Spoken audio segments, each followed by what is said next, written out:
genre.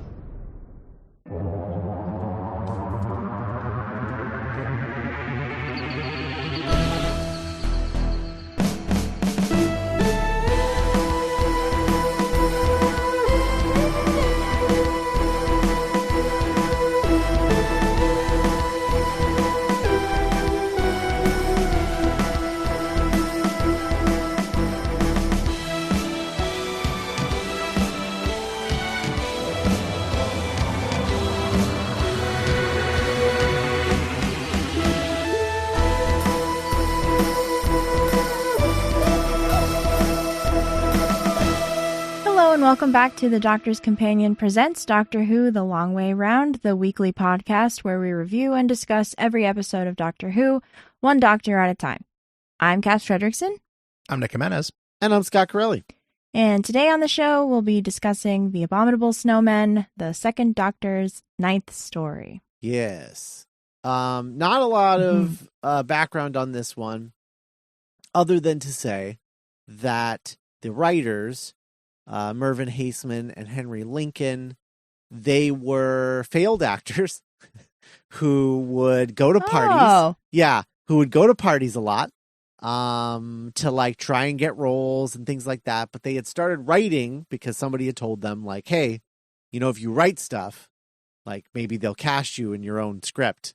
And they're like, oh, okay. So they started writing together. They go to this party and Patrick Troughton happens to be a guest. And they're like talking with Patrick Troughton. Patrick Troughton's like, yeah, I'm the doctor, you know, like, well, you know, it's interesting. It's fun. But like, I will say that I'm jealous of William Hartnell because he used to do all of those Earthbound stories. And I really miss being on Earth because I just feel like I'm constantly on alien planets and dealing with all these things. And so they're like, oh, okay, he wants like an Earthbound story. Okay. So then they like leave that party and they are like, let's write a proposal for a Doctor Who story set on Earth. And we could be like, yeah, we know Patrick Troughton. We met him at a party. He told us to write this. So they come up, they were like, let's use like a legendary like creature of some sort. And so at first they were thinking Loch Ness Monster, but then ultimately they were like, that's going to be expensive and we'll probably get turned down because there's water involved. So let's do a Yeti because dry as hell. Yeah, dry as hell. Absolutely. So they're like, okay, so they pitch this story to the BBC starring the Yeti. They call it The Abominable Snowmen. And they get the green light to write it. So they go and they write this story.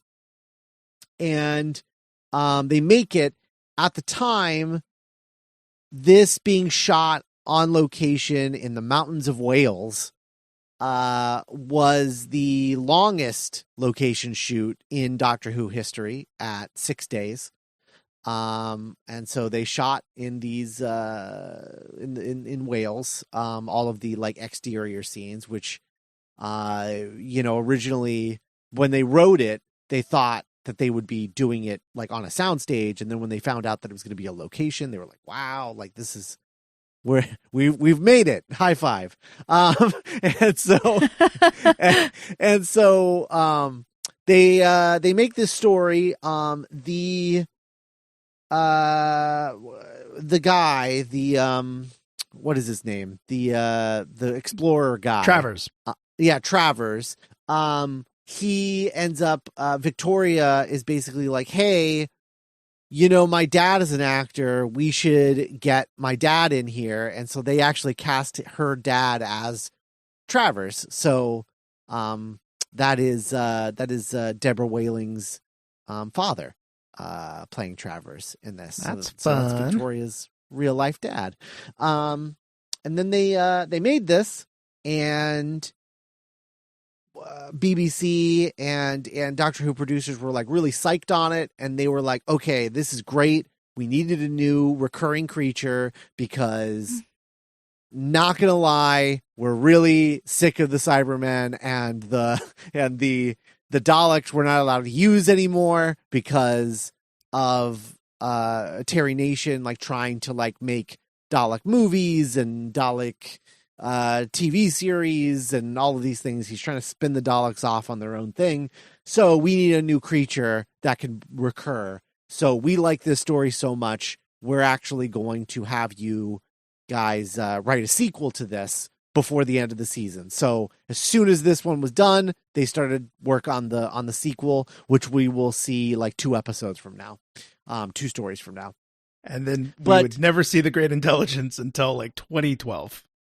Well, he's in the next one. Yeah, but after that, it's like yes, but after that, yes, yeah. This really does. That was the thing. If I had had more time, I would have rewatched the Snowmen also. Mm-hmm. Just because there's obviously has a lot in common with that story. But yeah, it's interesting-ish. I will say I think it's funny that they were like the writers like talk about how they went out of their way to do all this research about Tibet and the Tibetan culture and Tibetan names and trying to get all these things accurately, but they still cast a bunch of white dudes in yellow face. Yeah. So, all of that was kind of for naught, unfortunately. But, you know. One of the unexpected benefits of watching this largely in reconstruction is kind of easy to forget that. At least for me, is like I was kind of like with my eyes closed. And then, episode 2, it was like, oh, wait, oh, wow, okay. Because like 2 is the only one that right. Wouldn't it be great if the animated one, if they don't use all of the original audio and actually like cast like some Asian actors in these roles to like voice the animated ones? That would be so cool. That would be like, really nice. In theater, it's not uncommon to do like, remountings of old scripts. That's an interesting proposal. The idea of doing like readings of old Doctor Who stories with like modern actors. Yeah. I don't know. I feel like it wouldn't be, it would make people grumpy, but, I'm kind of thinking more of like, just like in someone's attic, as opposed to I see. Yeah, sure. I think that's in any event. That's it. I mean, it's not a lot of drama here. Just that's good. Par for the course on this one. That's the Abominable Snowmen. The snowy course. Yes, indeed. All right, let's get into the first episode. The Abominable Snowmen, Part 1. Written by Merv Heisman and Henry Lincoln. Directed by Gerald Blackall. Produced by Inez Lloyd. Released September 30th, 1967. In 1930s Tibet, Professor Edward Travers is awoken from his sleep by the screams of his companion John. He is horrified to see a lumbering, hairy creature standing over his friend's lifeless body. It grabs Travers' gun and twists it into scrap metal as the terrified man scampers into the night. Meanwhile, back on the TARDIS, the Doctor, Jamie, and Victoria arrive in the Himalayas, and the Doctor is excited at the opportunity to finally return the Holy Gantha, an ancient holy relic he accidentally stole centuries ago. Upon inspecting the Himalayan landscape outside the TARDIS, however, the Doctor happens upon gigantic footprints in the snow. The Doctor returns to the TARDIS and tells Jamie and Victoria to stay where it's safe while he travels to the monastery to return the Holy Gantha. Shortly after the Doctor leaves, Victoria grows impatient and goes out to explore. Jamie, fearing what the TARDIS may do to him if he's alone, follows her. When the Doctor reaches the monastery, he is quickly imprisoned by the monks and Edward Travers, who suspects the Doctor of being a newsman trying to scoop him on the existence of Yetis. While exploring a cave on the beach, Jamie and Victoria are attacked by a Yeti. Episode 1 opens with the aforementioned Professor Edward Travers in the middle of a raging storm in the Himalayas, calling out for his companion John, who has been absolutely obliterated by what we suppose to be a Yeti. Yeah. Do you think that his partner was killed by an actual Yeti, like the one we see at the very end of the story? Yeah, because they never say that the robots got him, do they? No, we never see it. I don't think. Cass, do we? Yeah. I don't know that that's true because the whole time they're like, oh, well, the actual Yeti are very peaceful Right. and like it's difficult to. They're like, yeah, at some point the doctor's like, well, the Yeti wouldn't do this. They're really chill and kind, and they're my friends. Although maybe John was just being such a prick. Yeah, I like that. That the Yeti was like, all right. Travers reminded me. This whole story reminded me a lot of, but he specifically reminded me of like Sir Lionel Frost from Missing Link. But this whole thing reminded me a lot of Missing Link. Yeah, Cass, have you seen the Missing Link? I haven't. That's the Leica one about the Yeti, right? Yeah, I think you and Norman would like it. It's really quaint. Yeah, it is very quaint. But also extremely well directed and designed. Yes, for sure. I just mean in terms of scope. It's just very like, oh, this is nice. This is a nice little. It's cuddly for sure. Like him, like Link. Indeed. He reminded me a lot of Yukon Cornelius from Rudolph the Red-Nosed Reindeer. That's fair. He's kind of a merge of the two, honestly. Yeah, that's funny. Yeah, so this whole story, so like we get the bit where the doctor's like looking for something because he's like, I gotta drop something off in a monastery. And so he's like, oh great, we're finally in the Himalayas. I've been meaning to do this for like 300 years. Yeah, let me find this thing. And so he's like digging through stuff, and I love when Jamie's just like, you didn't tell me you had bagpipes. I could fix this up. And he's just like, that's the reason I never told you. It made me laugh. It made me laugh for like 5 minutes. I had to pause it. I was like, I love Jamie so much. He's with the reconstructions, how they're kind of animated. Jamie basically becomes like a Hanna-Barbera character in this. Yeah, he does. The doctor finds that he gets a coat. He gets the fur coat. He finds a coat. Jamie finds a sword. Yeah.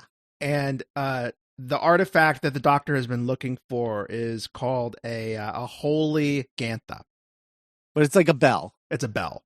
Yeah. Yeah. Mm-hmm. I like when the doctor puts the fur coat on and he's like wearing it and Victoria's like, you look beautiful. And he was like, I thought I might.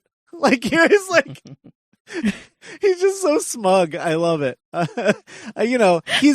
He's our cosmic hobo, the second doctor. And so like, he gets to look nice and he's like feeling kind of smug about it. Cause he's like, usually I look kind of, schlubby. So I like this. Mm-hmm. I like this nice fur coat. Smugness is an under-noted aspect of the doctor. I think we see a lot of it in 6, which we've talked about. Of course, Natch. But, the doctor is always kind of like a little, full of himself. Yeah. Not all of them. I don't think 9 ever felt smug. 10 very rarely felt smug. 9 can be like condescending. Notably in that 1950s episode. That was the one where I was like, oh boy, this guy's smug as hell and I hate it. I think they have different flavors of smugness. Like they're all smug about like specific things. Yeah. That's a good. I would say 9 isn't smug. He's like, he could be self-righteous, but I don't know. Like self-righteous, condescending. Yeah. Like, he used the word ape a lot. Yeah. 11 was smug all the time though. Yes. I feel like the when he's like showing off for Rose, like, in like End of the World, where he's just like, I'm like showing her this for the first time, and like he's very pleased with himself. Yeah, 9, that's true. Eccleston does a 9 grin that is so 9. Yeah, it's like, I know I'm really smart. I know I'm the best. It always struck me more as like a dad showing his kid Star Wars for the first time, where he's just kind of like, pretty cool, right? Like he just like he's got that kind of thing. Like playing his favorite record for his kids. Yeah, totally. And then when I think of 12, it's mostly like, stop talking, put that down. You don't know what you're doing. Yeah. I will say, I think overall, this story would be much better for multiple reasons, but I think it would be much better if there were no monks. Just get rid of the monks. Oh. I think you get rid of the monks and you make it like a monastery of Yeti. Oh, okay. Well, yeah, yep. What? And this story is so much better. Like a bunch of beneath the Planet of the Apes. Like, so you like found a bunch a of monastery. Yeti monks. Yeah. A bunch of Yeti monks, and this is an all timer. If that's what happens. Oh my god. Yeah. I think I enjoyed this story more than both of you, but I still would love to see that. I like the monks. I like the monks because I was assuming they were just going to be like especially Kongson just being like a antagonist, like a baddie, you know, like just wanting to watch the world burn. But every monk ended up being like, and Travers ended up being like more nuanced than I was expecting them to be. And I liked how it ended with them working in tandem with the doctor. Yeah. Suss out the actual source of conflict in the story. Yeah, but imagine if that was all the same, except they were just Yeti. Incredible. They were all just Yetis. Big cuddly Yeti. That's just the Silurians, though. Uh-huh. Like, you have the really aggro Silurian. Yep, furry Silurians. You have the one Give that it helps to me them. now. That's another thing with the one episode that survived, episode 2. You really get to see how cuddly and like almost like Grimace like these things were. They are very Grimace God. like. Absolutely. So the doctor goes outside and notices big scary Bigfoot footprints in the snow, and he's like, "Oh my god, the kids can't be out here." Jamie.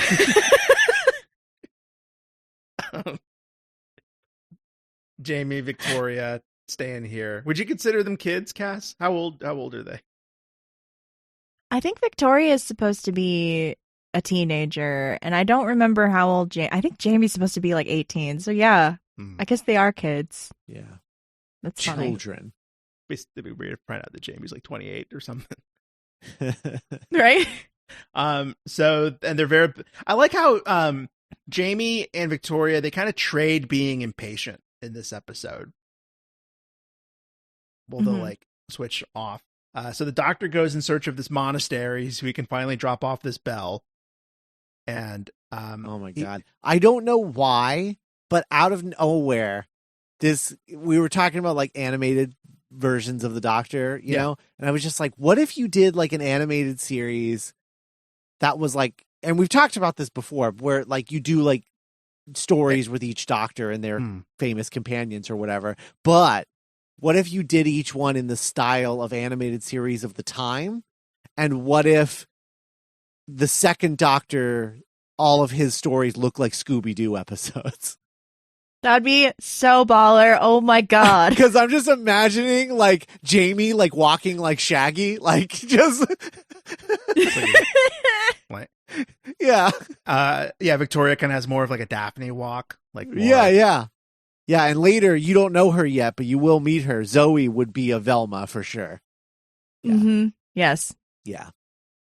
That's great. You know, this very much is like a Scooby-Doo episode. Like they go somewhere, they split up, they do some sleuthing, they find things they're not supposed to find. The doctor gets to the monastery and no one's there, so he's like, "Oh!" But before on the way there, he finds the dead body of John and the rifle, and he picks up John's like rucksack, right? Because he wants to like go to the monastery and be like, "The hell's this? What's going on here, guys?" There's a dead guy out there. Yeah. You know, there's a dead guy in your backyard. I haven't been to the Himalayas in a while, but I don't think that's. Victoria gets bored, and so she runs outside, and Jamie reluctantly follows. And they end up going to. Did they go to the cave in the first one? Yeah. Because the cliffhanger is that the Yeti attacks them. Yes, they find all these little spheres, these metal spheres. Right. Because like they won't go in at first, but then Jamie's like, he sees timber, and he's like, "Oh, I thought they were like monsters. I can handle a human." Yeah.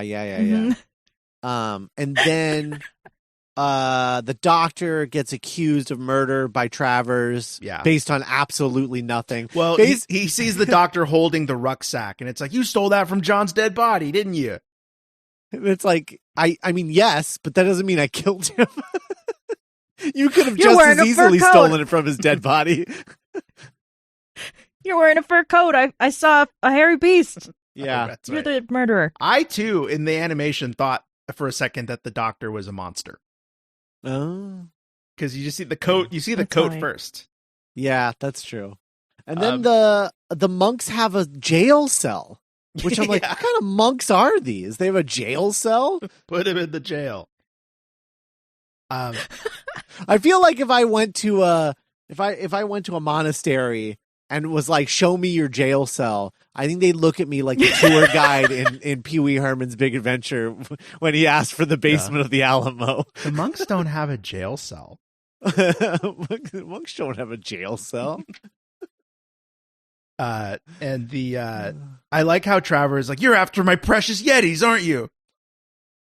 Well, you won't have them. Which is it? Which one is it? Yeah. Am I here to murder you and your friend, or steal the Yeti? He calls the doctor a paper man. Right. Like, you're trying to get the scoop. You're trying to steal my story. You're trying to photograph the Yetis. Yeah. And then, no, but we do. I don't know. I was a fan of the monk drama, the really petty interpersonal monk drama. Yeah.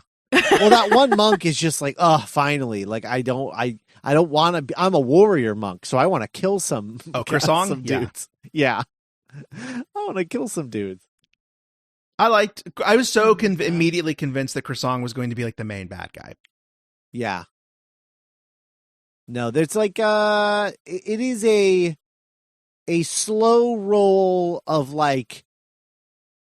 hierarchy over the course of the 6 episodes. Mm-hmm. Where you start there, then you realize there's a boss there, but then there's someone talking to that boss, and then that guy's in a throne, but then he's being talked to by yet another thing. It's just like, it's each episode we get like a new person in charge. Mm-hmm. The council of monks decide to wait until the word of the abbot, the first guy in charge that we meet in this episode, in the story. Yeah. But Croissant is like, no, F that. I don't trust this guy. I think Travers is right. And then back on the beach, as Scott mentioned, Jamie and Victoria, while playing in the cave, are befelled upon by a Yeti. Dun, dun, dun. I mean, as far as Doctor Who cliffhangers go, it's never happened before.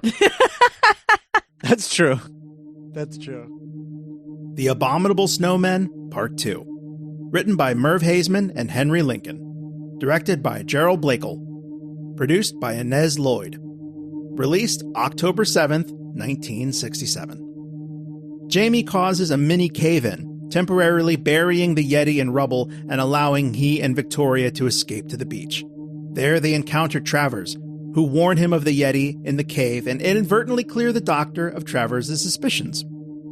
Back at the monastery, the doctor meets a monk named Tomney. Tomney finds the Holy Gantha in the doctor's cell and takes it to the private chambers of Abbot Songsten. Songsten is in communion with the master of the monastery, the Padmasambhava. The other monks tie the doctor to the gates of the monastery to attract the Yetis. Travers returns to the monastery with Jamie and Victoria and help free the doctor. Some Yetis arrive and Jamie catches one with a net. The doctor deduces that these Yetis aren't real Yetis at all, but robots, just as a metal sphere begins to roll toward a lifeless Yeti robot to activate it. And that brings us to episode 2. Jamie does a pretty cool move. He causes a cave collapse that crushes the Yeti. Yeah. He's like, don't worry about that thing. It's definitely dead. And then it immediately wakes up. He's like, quick, run! Can we talk about how the Yeti have chicken feet? They're top they have weird. They look like gritty, Mm-hmm. but then they have like weird chicken feet, and I don't understand why. It's unsettling. They kind of look like cryptids. We're not. They Yeah. are cryptid. They're literally cryptids. That's true. But like, The one with the cryptids. but like, yeah, it's like, imagine, because even I was gonna say Big Bird legs, but I think even Big Bird's legs are thicker and hardier than these Yeti. Mm-hmm. Yeah. It's very funny. Man, I'm thinking about how weird Big Bird's legs actually are. Yeah. You know, we're just not supposed to. We're not supposed to understand them. They're cryptids. Right, Big Bird. I think Yes. Big Bird qualifies. Yes. Sure. I think Big Bird definitely qualifies. So does the Snuffleupagus. Oh man, if I owned the Muppets, I think it would be funny to just like send the guy who plays Big Bird to like a park at night, and then have people think that it's like a Jersey Devil or something. Oh my god. Wow. So they run into so the doctor meets another monk named Tomney, who's Mhm. one of the more even-headed monks, and the monk refers to like, why is everyone so uptight around here? And it's like, well, we had an attack back in 1630, and the doctor's like, yeah, I know. I was there. That's how I got this rad bell. Yeah, it was a long time ago. That was like over 200 years ago. Why are you guys still so uptight? Is this one of the? This is the most I can remember a story really playing with the doctor being centuries old. I don't know if that's true, but it feels like, I don't know. It's not about him being old, right? He just traveled through time. Oh, I guess what I meant is like having a long stretch of adventures, like having like been weaving in and out of history.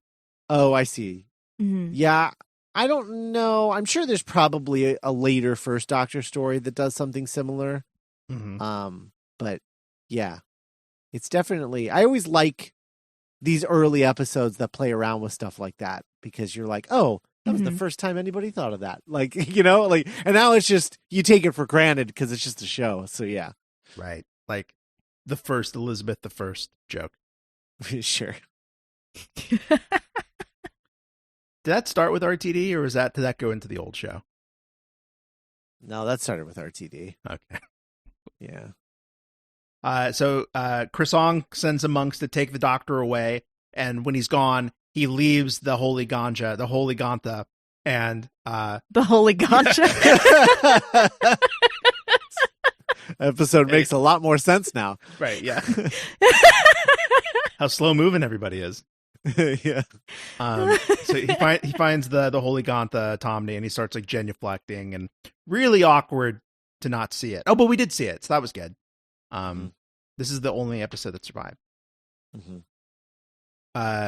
Victoria and Jamie run into Travers on the beach, and he's like, "Oh, you saw a Bigfoot?" And he's like, "Oh, yeah, he's over there. I'm not." Look, that's your problem. If you want to get killed by a Yeti, that's your business. Yeah. Mm-hmm. I'll show you where it is, but you got to show me where the monastery is first. He's like, Right. Fine. Yeah, it's kind of the first hint that I got that Travers wasn't like entirely unreasonable. Mm-hmm. Yeah, yeah. Because it's also like, you know, I think he's also instantly realizing that he probably accused somebody of something that they didn't do, because he's like, oh, wait, you saw a real Yeti? Oh, my bad. It probably wasn't the guy in the fur coat then. I turned like a whole monastery of monks against this one guy. Yeah, they're going to chain him up onto a wall and feed him to the Yeti. Or prove that he's in cahoots with the Yeti. Right. Mm-hmm. Real 1666 logic. Mm-hmm. Yeah. Yeah. Some witch hunt shit. Not the last time the doctor would have to deal with that. Yeah. Right? A Yeti. Oh, wow. Obsession with witches over. Obsessed with Yetis now. A Bigfoot. God, yeah, I want it now.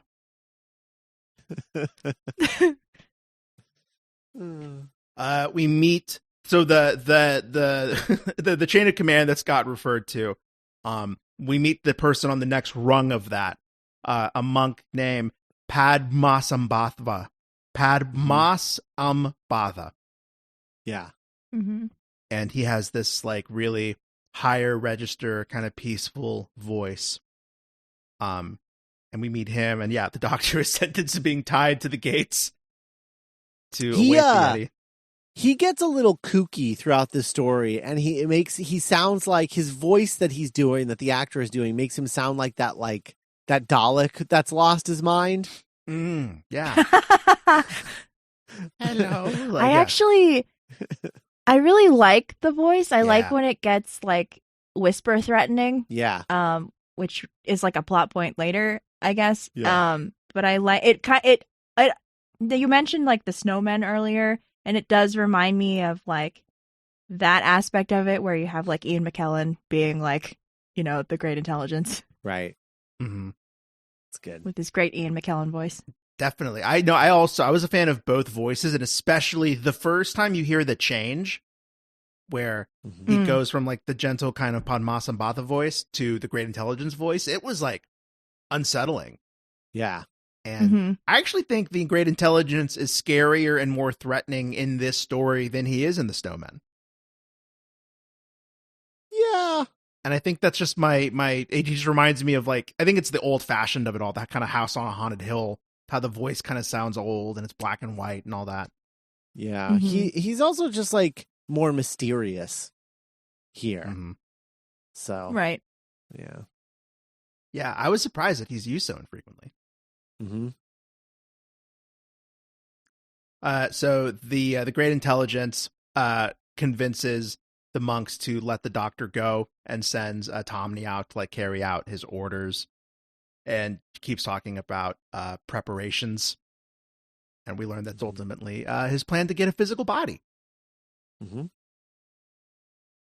So the Yetis arrive, sure enough, and Jamie, remembering a trick that he used to catch a Dalek in a previous story,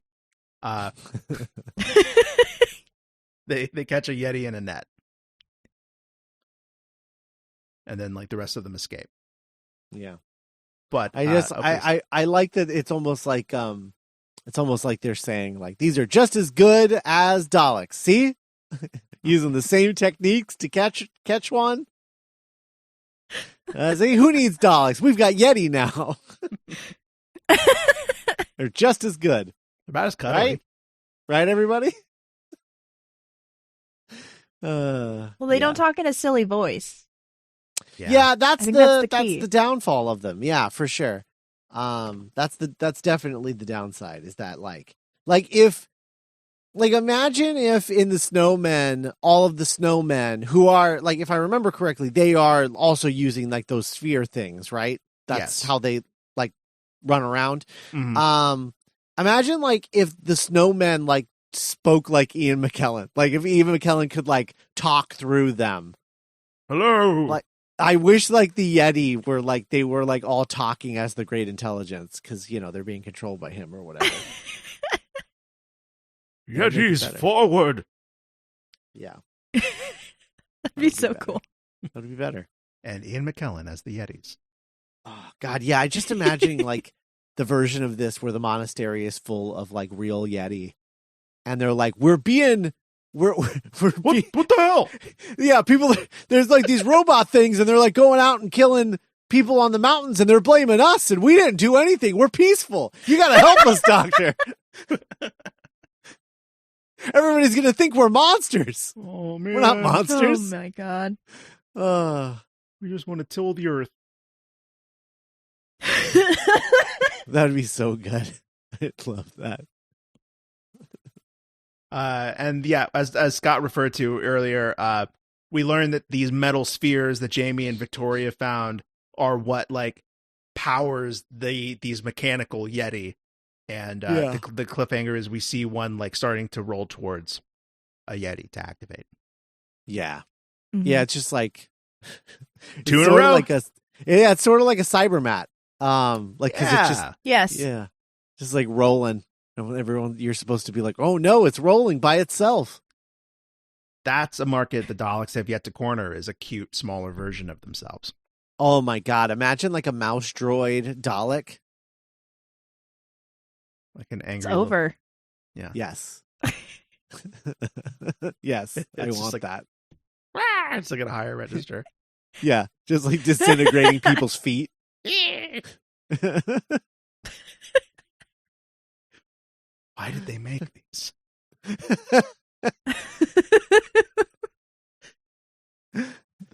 It was fun. It was. They're so cute. If they have them, we want them.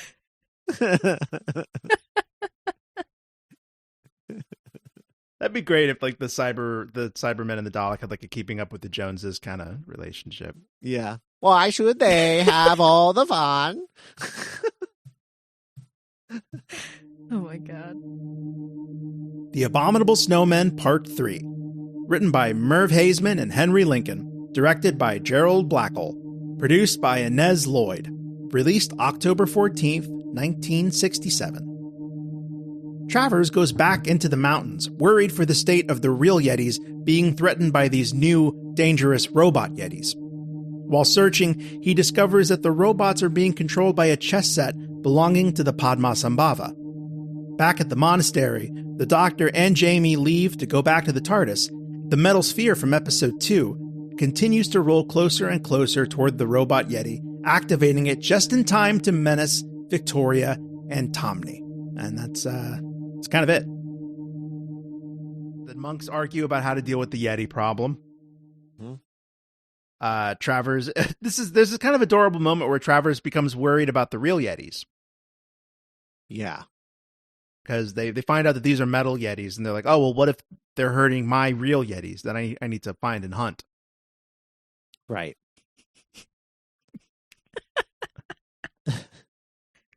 Oh my gosh. Help me out. Does he say that he's trying to hunt them or just like discover them? I think he's trying to like white people discover them because like the monastery knows about them. Right. Just like Sir Lionel Frost. He just wants like proof because he mentions his club wouldn't fund his expedition because they all think he's crazy. Mm-hmm.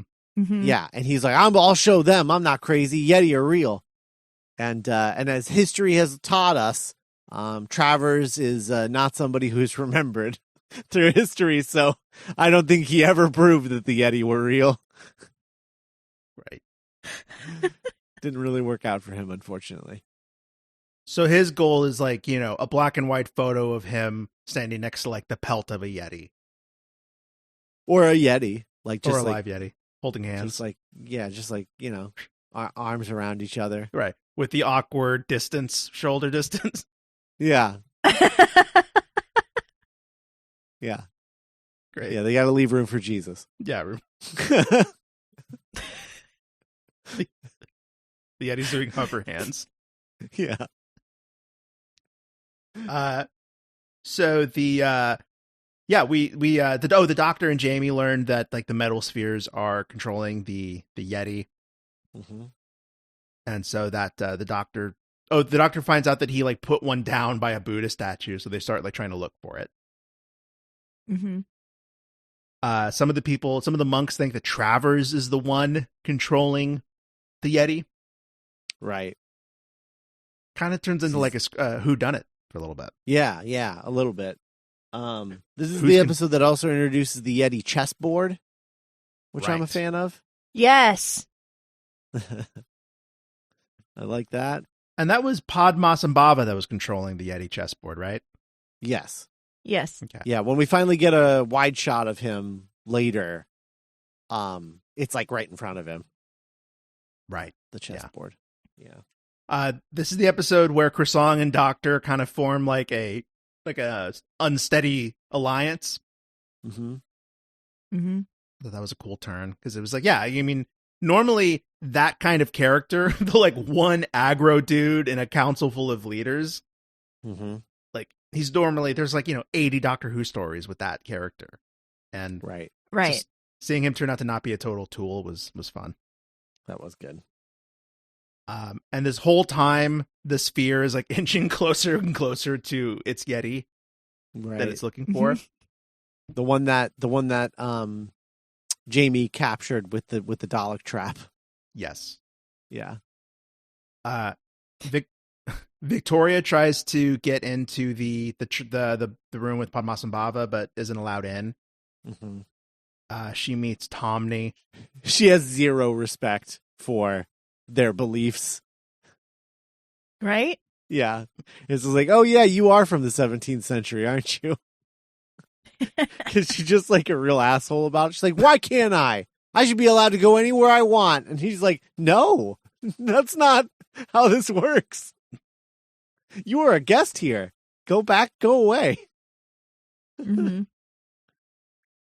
Jamie and the Doctor go back to the TARDIS like it's a car. I don't know. That delighted me.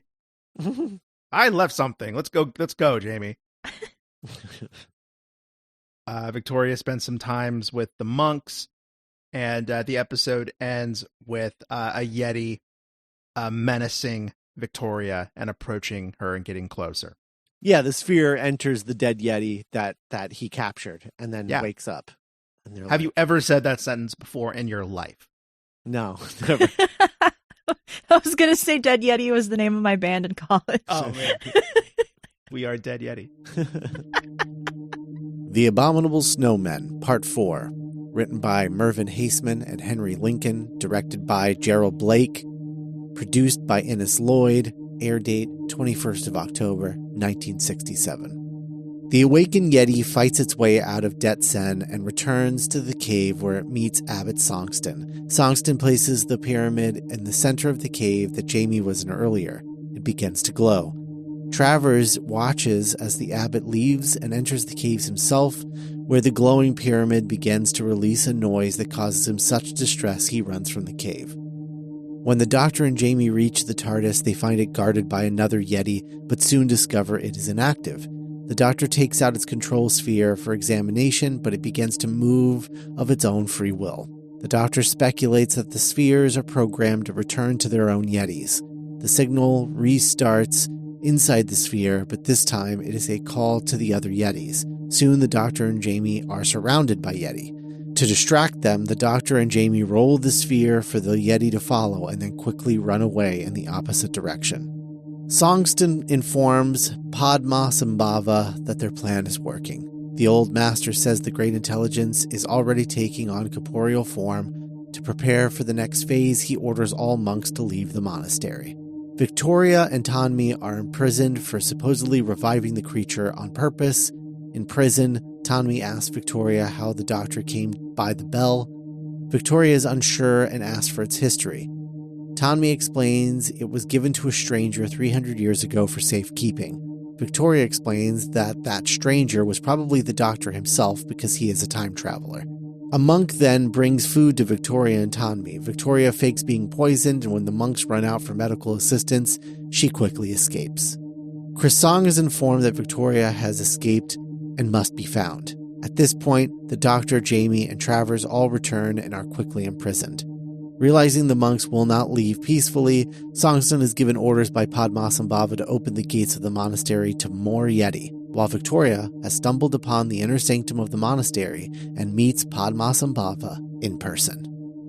That brings us to episode 4, which does introduce us to the Great Intelligence. This one. This is where we get the name, the Great Intelligence. Mm-hmm. That happens in this one. And then the abbot, he starts leaving, and hanging out with the Yeti robots and doing stuff in this one. Because Travers sees it and he's like, there's something going on. There's something up with this Abbot guy. Yeah. Look at his hat.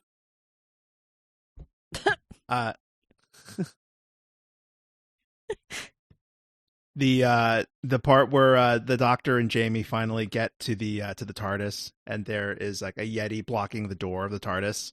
Yeah, but he's off. Yeah. Yeah. And the Doctor notices that, and there's this part where Jamie's like, "Oh, what's your plan, Doctor? Like, what are we gonna do?" And he's like, "I'm gonna hit it with this rock." And Jamie's like, "Don't, Doctor." And the Doctor's like, "Jamie, I am."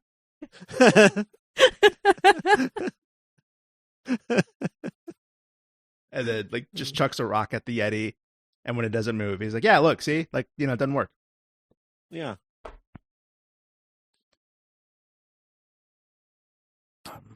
Is this episode the one where Jamie asks the Doctor, like, how did you know it was going to work? And the Doctor's like, well, actually, I didn't know it was going to work, but I'm glad it did. Yeah.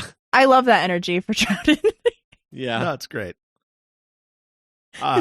Travers is off doing his own thing, and he finds a pyramid in the ground that starts to expand, and it trips him out. Mm-hmm. Mm-hmm. So what? Okay, so this is one of those episodes where I struggled with the reconstruction of like figuring out what was happening, because like there's that scene where Victoria is talking to Tomney and they give her water and she's like, that tasted weird, and then she freaks out and like collapses, but then immediately gets up, and like I was just very confused about what was going on. She was pretending to be poisoned so that like their guard would leave, and then she'd be like, psych, and then she like locks him in the cell because she wants to go explore. She's like, sorry, Tomney, I have to go in that room you won't let me go in. Right? Don't you understand? I'm white. I wasn't poisoned by your water. Okay. I like how they like prank the robot by like putting like a rock in it. Yeah. Mm-hmm. Chris Song is angry that Tomney was tricked by Victoria, and they're imprisoned again. Yeah, and they start blaming her for the Yeti being evil, right? Yeah. Mm-hmm. Yeah. Mm-hmm. In typical witch hunter fashion. Yes, that devil woman. Yeah, that devil woman.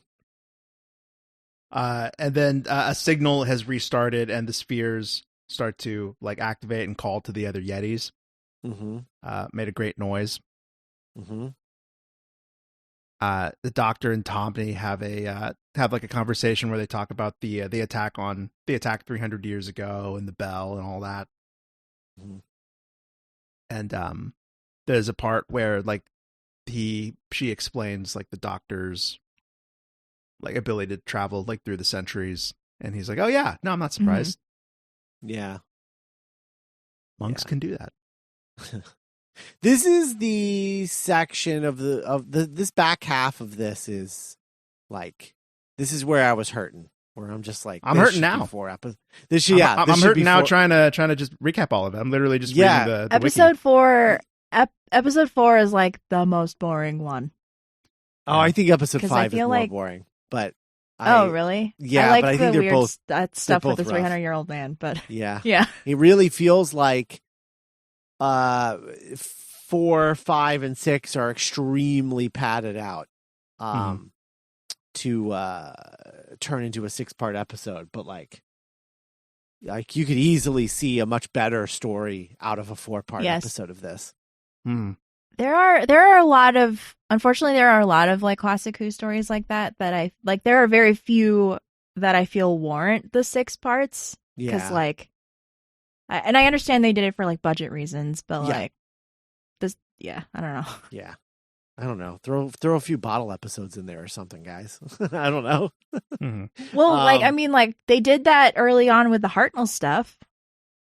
Mm-hmm. And I wish they'd like kept doing that because I like that stuff, but right.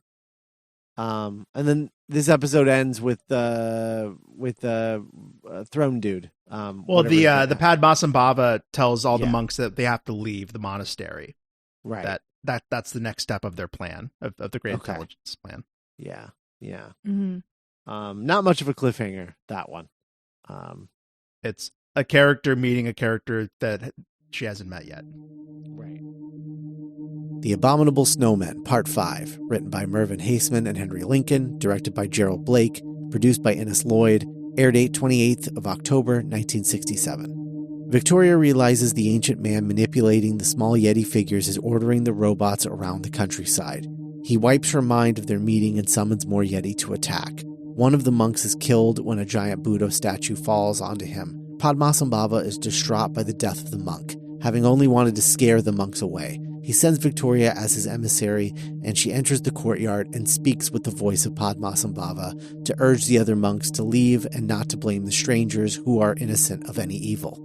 Orders are given to free the doctor and his friends.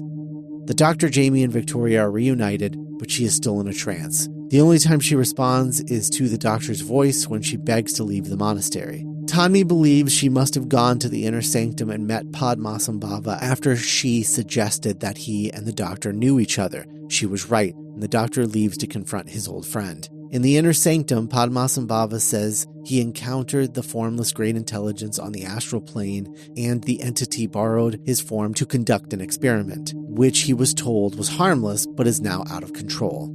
Suddenly, Padmasambhava slumps forward, seemingly dead. The doctor leaves and returns to his friends, but seconds later, the body of Padmasambhava rises back up. When the doctor returns, he helps Victoria recover from her trance-like state by counter-hypnotizing her, causing her to forget everything that has happened since she escaped her cell. Travers and the doctor venture outside to try and find the Yeti and triangulate the signal that is controlling them. The doctor is stunned when he gets the readings and rushes back to tell Krasong that the signal is coming from inside the monastery. Krasong leaves to tell the abbot when Travers suddenly remembers Songston placing the pyramid in the cave. Inside the cave, the physical manifestation of the intelligence is growing stronger. And then number 5, I can't tell you what happens in it. I was so baffled by this one. I know that Victoria gets in a trance at one point, and there's this like kind of creepy scene where she keeps like kind of a Moffat-y scene where she keeps like repeating this one, like very Moffat-y. Yeah, one thing, because she's like, we have to get out of here, doctor. You have to take me back to the TARDIS. And like in that exact same like tone of voice. And she, every time he walks into the room, she repeats it. And she ignores Jamie. She can't see or respond to Jamie. Right. He like breaks a chair next to her and she like doesn't respond to it. Yeah. Notice me. Witness me. I'm here. I'm a person. Yeah. Travers returns from seeing the pyramid and he's like delirious and speaking in tongues, and none of the monks or the doctor is able to like figure out like what's wrong with him. Yeah. The blame game, the blame light now shines on Krasong in part 5. Yes. And now they think Krasong is the one behind all of this. The Yeti. Yeah. The Yeti once again approach. This time, a monk, Rinchen, is killed by a Yeti. Bludgeoned with a Buddha statue. What a way to go. Meanwhile, Doctor and Jamie try to... Doctor and the Jamie. Try to triangulate the signal controlling the Yeti. And this kind of like fixes Travers. So yeah, they finally reunite. Like the whole gang reunites. We learn about Victoria's state. So what is the pyramid?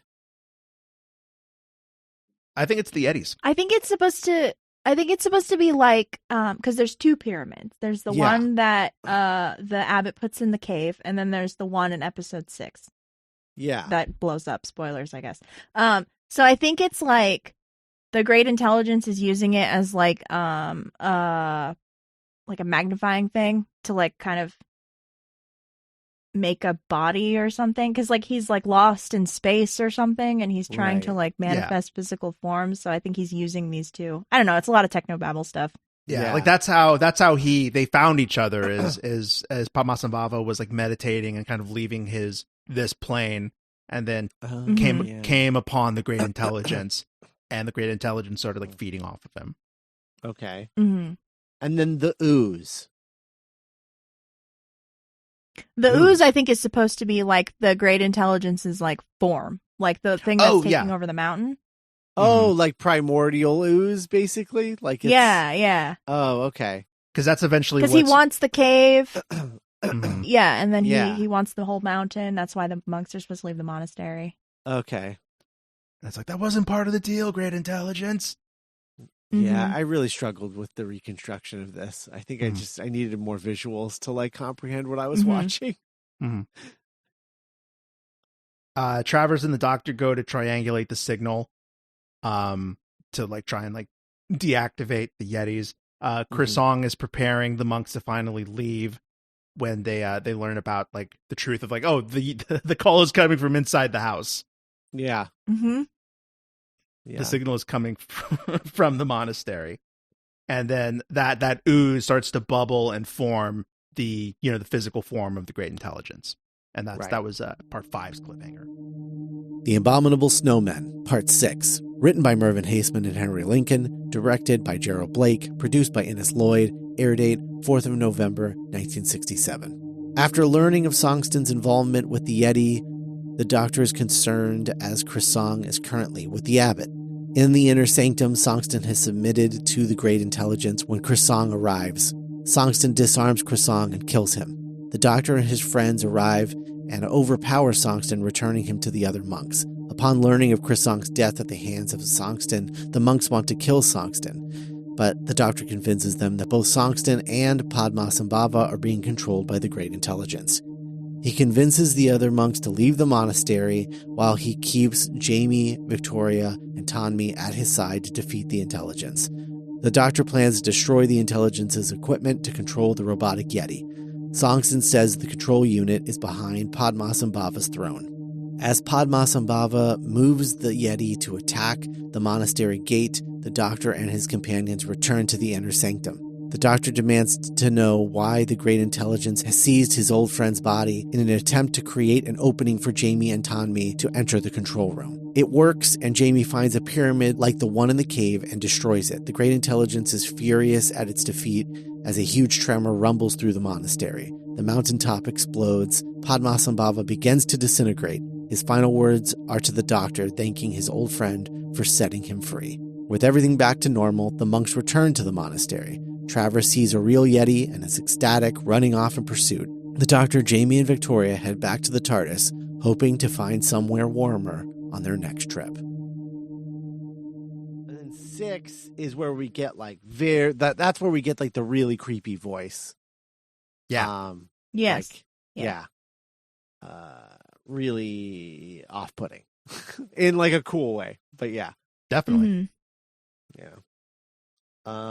They find that console room in this one, which is like, it's like also, there's also like a series of rooms. It's not just like a hierarchy, but it's also like each boss's office leads to the next higher boss's office. Yeah. And so like they eventually find the great intelligence office, which is like a console room. And then Jamie's like, when in doubt, smash it. And then they just start wrecking house in there. Yeah. Croissant is killed by Songston. The monk drama finally boils over into violence. And the monks are about to revenge kill Songston, but the doctor stops them. Yeah. And then like kind of the truth comes to light about the great intelligence. They go back to the room where the Padmasambhava is, and it turns out Padmasambhava knew the doctor, that they were both alive during the attack 300 years ago. Yeah, they're like buddies. Yeah. Old friends. So is he? I actually had a question about this, and I don't know if either of you two know the answer. But is he supposed to still be alive, or is he like an animated corpse? Like, I get the feeling it was the second, because I think as soon as the great intelligence left him, the body kind of like doubled over and like deflated. Yeah. I feel like it was inauthentically like keeping him alive, basically. Okay. Yeah.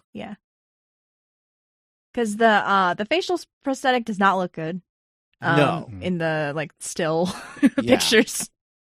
It granted him unnatural long life. Yeah. Mhm. Yeah. And That makes sense. and there's a sad moment where, you know, when that happens, when they defeat the great intelligence, the doctor's like, "Oh, goodbye, old friend." Yeah, that was sad.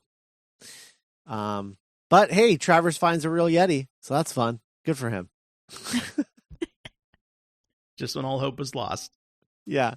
They said in the behind the scenes thing that the way that they made the real Yeti was that they just took all the stuffing out of the other Yetis and just like had a person wearing it. So like there was like like no extra padding. There was just like a dude wearing like the skin. And they were like, yeah, that works. That's what the real Yeti looks like. It's more athletic than the grimaces. Amazing. Yeah. And we end with our trio returning to the TARDIS. Jamie's like, "Hey, Doctor, how about next time we go somewhere warmer?" And Doctor's like, "Jamie, boom, zoom to the moon.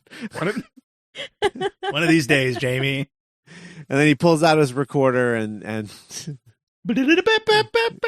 yeah, leads them away. What was he playing in his jail cell? It was like Three Blind Mice or something. Like it was like Twinkle Twinkle Little Star or something like that. Yeah.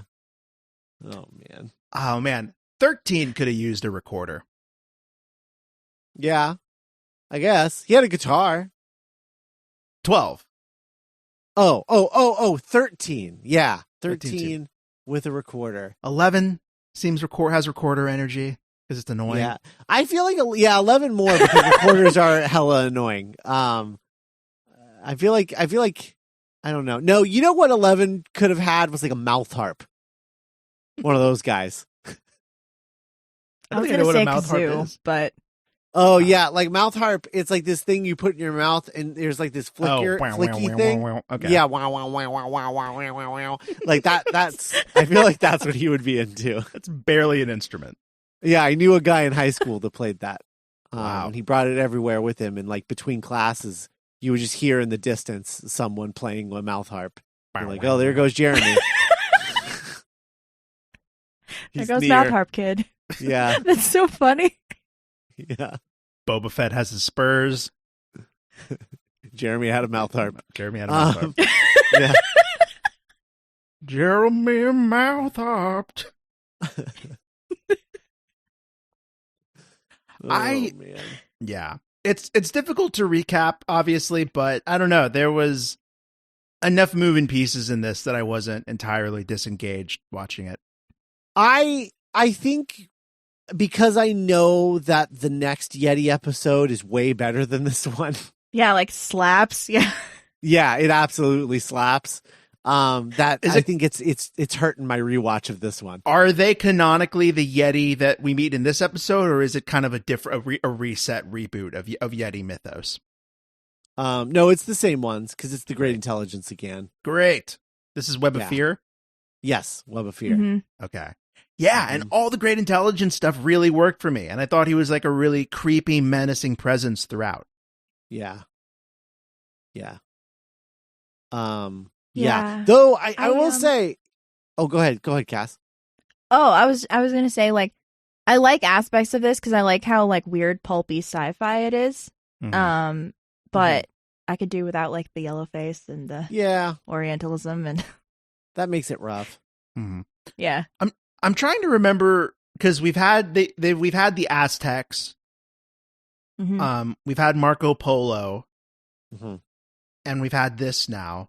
That's just what I can remember off the top of my head, and I'm trying to remember if this is like if they're all kind of in the same ballpark of the issues that you mentioned, Cass, or if like one had more like research or care put into them. I think because I actually really like Marco Polo, and there are like other ones that are really good, but also like suffer from like, ooh, this is like really racist. Like the Talons of Wang Chiang. Did we watch the one where the master was that weird guy? Is that Time Yes. Flight? Did we watch that Yeah, one? that was Time Flight. That one Yep. was. That one's also really bad. Yeah. I don't know. BBC Yeah. loves Yellowface, I guess. Mm-hmm. Yeah. Sure.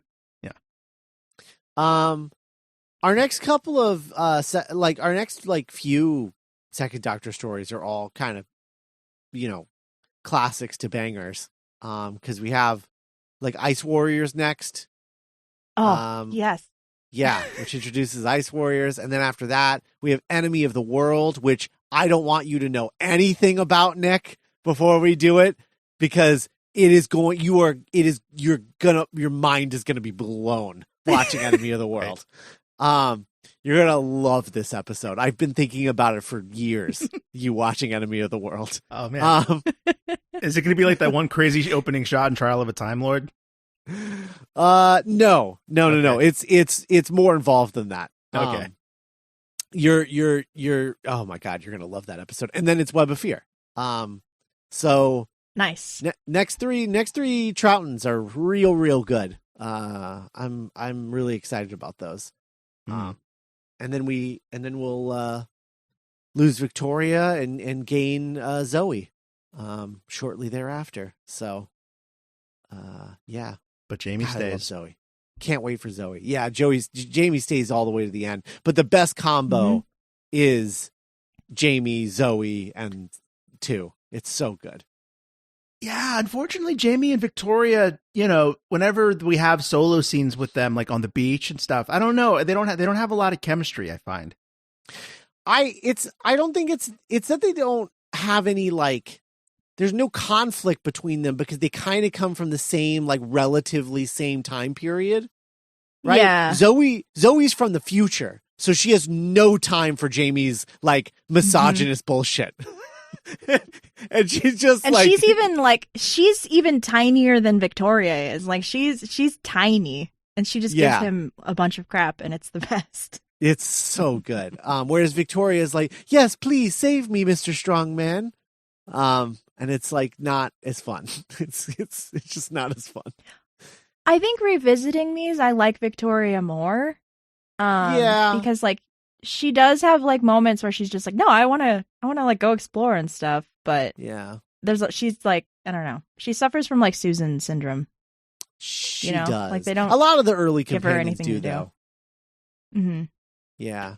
Who do you think Sarah Jane is kind of who breaks the mold and kind of creates a new kind of paradigm post for female companions? Sure. I would say and Zoe. I would say Zoe is the start of it, honestly. I think Zoe is the closest we get. The Zoe Jamie combo is the closest we get to a modern Who companion set. Mm-hmm.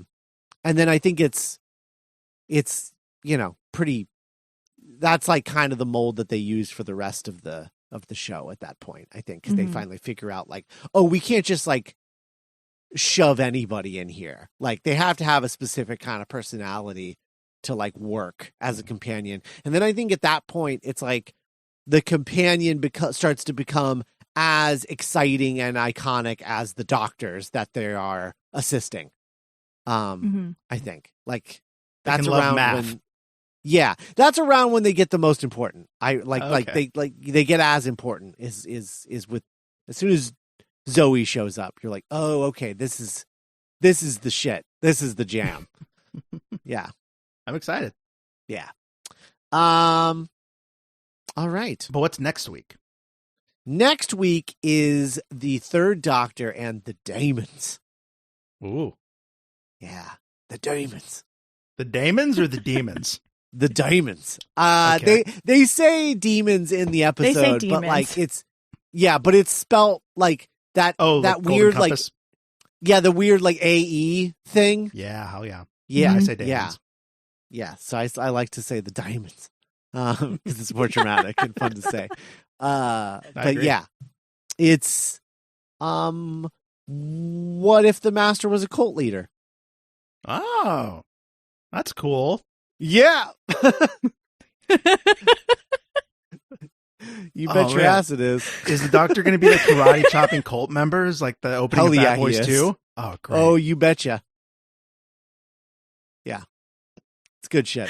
There's only one way to get out of a cult situation like this, Brigadier. Guns. Yeah. Oh, man. Yeah. Yeah. It's good stuff. Well, so that's next week. Yeah, excited to talk about that one. Mm-hmm. Always a treat talking to Doctor Who with you guys. Talking to Doctor Who with you guys. What am I saying? This. Who knows? Anyway, all right. Well, thanks for listening, everybody. If you want more Doctor Who DDC content, we're trying to figure out. I think we've talked about doing more of those like bracket things for the Patreon. So that's duelinggenre.com/support. If some of you join up and are like, "Hey, I'm here for TDC stuff. Where is it?" We'll be like, "Oh, okay, yes, sir and/or madam," and then we'll make it for you. But yeah, so that's duelinggenre.com/support. Check out our merch store at duelinggenre.com/merch. All that good stuff, and we'll be back next week with the Diamonds. All right. Bye. Bye.